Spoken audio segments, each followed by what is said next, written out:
Selamat malam, salam sejahtera bagi kita semua. Yang terhormat Bapak Sulistianto SWMM sebagai dosen pengampu mata kuliah Enterprise Research Planning, ya bisa disingkat dengan ERP.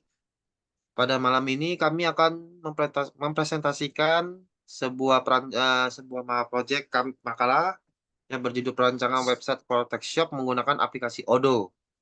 Nah, sebelum itu izinkan saya memperkenalkan anggota-anggota dari kelompok 5, yaitu saya sendiri, Fredo Alberto, kemudian Kurniawan Muhardi, ketiga Doris Immanuel, keempat Syifa Mutia, dan kelima Abdurrahim. Nah, oke, selanjutnya akan dijelaskan oleh teman saya, yaitu bernama Doris. Silakan, Bang Doris.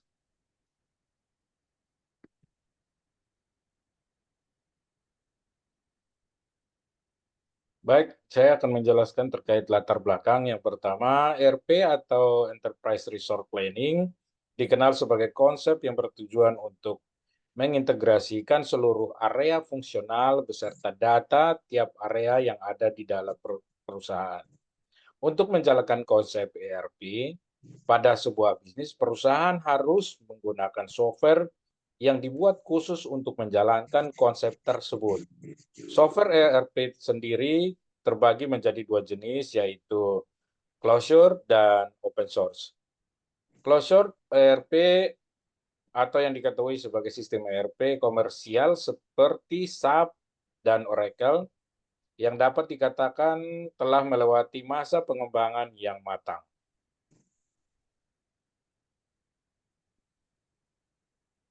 Nah, berikut ada dua topik yang dibahas. Yang pertama permasalahan, yang kedua tujuan.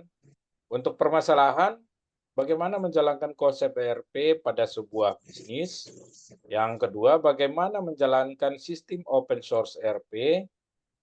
Ya, terkait dengan tujuan, tujuan proyek ini adalah untuk merancang, membangun, dan menguji aplikasi pemesanan barang yang digunakan untuk membantu proses pemesanan barang secara online dengan menggunakan aplikasi Odoo. Implementasi teknologi informasi tentang penjualan online memberikan dampak positif bagi dunia bisnis. Oke, selanjutnya akan dijelaskan oleh teman saya, yaitu Abdurrahim. Silakan, Abdurrahim. Baik, saya Abdurrahim. Saya ingin memperjelaskan mana, next. Software yang digunakan. Software yang digunakan adalah Odoo. Odoo adalah salah satu aplikasi open source ERP berbasis website yang yang dapat menaruhkan fleksibilitas karena dapat digunakan untuk berbagai industri, jenis produk budaya kerja hingga pola bisnis seperti B2C, B2B, dan B2B2BC. Ada banyak modul-modul yang sudah disediakan oleh Odoo, antara lain accounting, inventory, sales, processing, point of sale, CRM, website, blog, chat, human resource, dan e-commerce, project management, dan masih banyak lagi. Dan sejarah singkat Odoo, Odoo adalah aplikasi open source code ERP berbasis web yang dapat digunakan sebagai aplikasi sistem informasi pada suatu usaha. Ada banyak model-model yang sudah disediakan oleh Odoo. Antara lainnya accounting, inventory, sales, process, point of sale, CRM, website, blog chat, human resource, e-commerce, project, dapat berfungsi sebagai framework yang atau kerangka kerja bagi para pengembang perangkat lunak, software developer. Setiap model dapat dikonsumsi sesuai dengan kebutuhan. Begitu.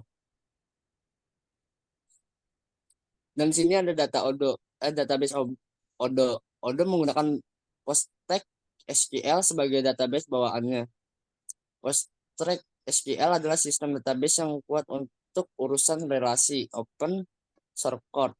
Memiliki lebih dari 15 tahun pengembangan aktif dan sudah terbukti segala rancangan arsitektur telah mendapatkan reputasi tentang kuat, handal, integrasi data, dan akurasi data.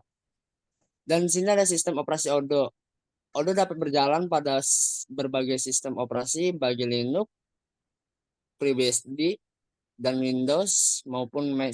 Saat ini penulisan Sanya pernah menggunakan pada sistem operasional Linux seperti Linux Ubuntu server dikarenakan penulisan lebih familiar dengan Ubuntu. Dan selanjutnya akan dilanjutkan dengan teman saya. Oke, selanjutnya akan dijelaskan oleh saya untuk segala sebentar. Untuk di sini saya akan menjelaskan use case dan activity diagramnya ya seperti kita lihat di sini pembeli di use case-nya bisa melakukan pembeli ini bisa melihat keseluruhan website, terus dia dapat memilih barang ke keranjang lalu melakukan pembayaran itu dikritik dan saran dia bisa melakukan hal tersebut.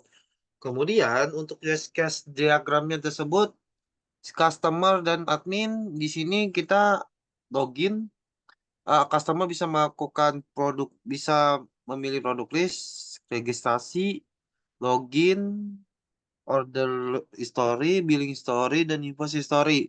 Nah, di balik produk list ini include dengan detail produk, add cart, and checkout. Nah, di login ini ada externnya registrasi dan invoice history itu include dengan invoice detail. Lalu untuk mengolah data produk, ini di admin untuk mengolah data produk, mengolah data pemesanan, dan mengolah status pembayaran. Nah, di sini mengedit produk, menambahkan produk, menghapus produk, mengolah data produk.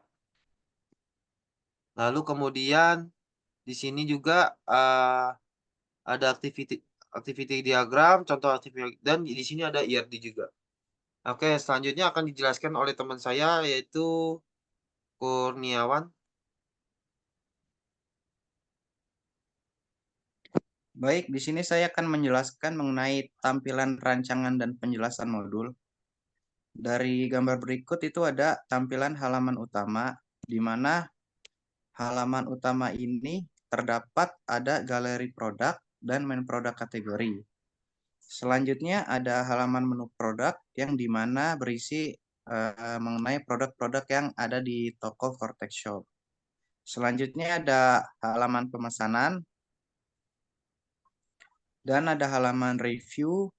Selanjutnya dan ada halaman pelanggan.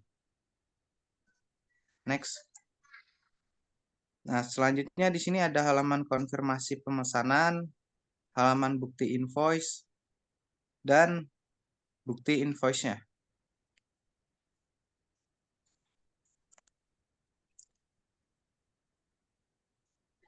Oke, selanjutnya akan dijelaskan oleh teman saya yaitu Mutia. Silakan Mutia.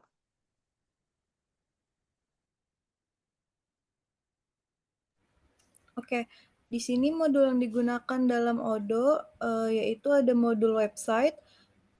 Modul website ini adalah alat inti untuk mengembangkan dan mengelola situs web terintegrasi dengan antarmuka intuitif. Pengguna dapat membangun dan merancang situs web dengan mudah. Modul ini juga memungkinkan pengolah konten responsif untuk perangkat mobile dan integrasi dengan fitur Odoo lainnya. Lalu yang kedua itu ada modul invoicing, yang dimana modul invoicing ini adalah tampilan daftar penjualan yang sudah selesai dan siap untuk dibuatkan faktur penjualan. Saat sebuah pesanan penjualan telah selesai, dapat membuat faktur penjualan dari pesanan tersebut. Selanjutnya yang terakhir itu ada kesimpulan dan saran. Penggunaan modul situs web Odoo ERP dalam konteks e-commerce memiliki potensi besar untuk meningkatkan efisiensi operasional perusahaan dan memperluas bangsa pasarnya. Dengan mengikuti Software Development Life Cycle atau SDLC, kami dapat membuat panduan berkualitas tinggi yang memenuhi kebutuhan pengguna kami. Untuk pengembangan lebih lanjut, kami merekomendasikan analisis yang lebih rinci mengenai faktor-faktor berikut yang mempengaruhi kinerja sistem e-commerce, antara lain waktu respon halaman dan kelancaran proses checkout, integrasi dengan teknologi baru seperti artificial intelligence atau AI juga akan meningkatkan fungsionalitas sistem e-commerce. Baik, demikian hasil presentasi kami. Apabila ada kesalahan maupun typo di presentasi kami, mohon maaf. Kami akhiri, selamat malam dan salam sejahtera bagi kita semua.